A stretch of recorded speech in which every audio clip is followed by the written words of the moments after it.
Grammar point 2. Present tense for irregular verbs.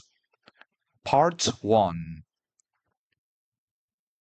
Please repeat after me. Essere. To be. Io sono. Tu sei.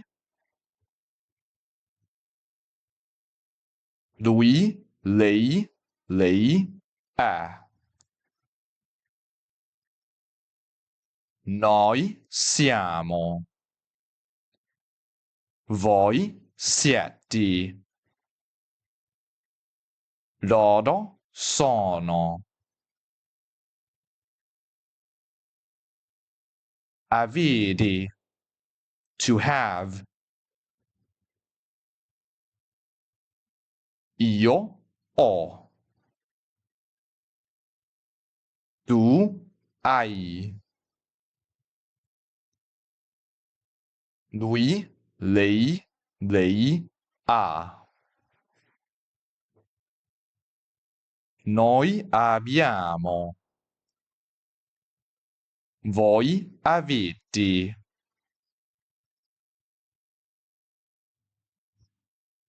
Loro hanno.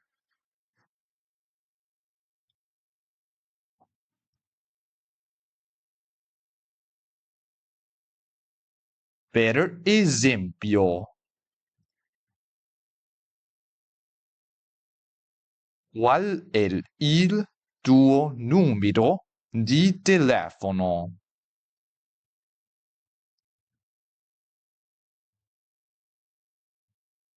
Lei è insegnante.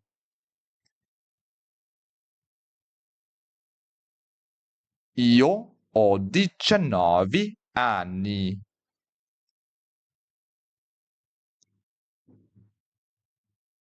Quanti libri avete?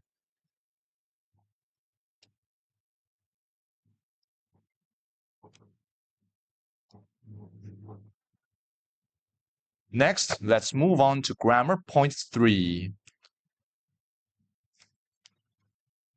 Possessive adjectives. See you in the next video.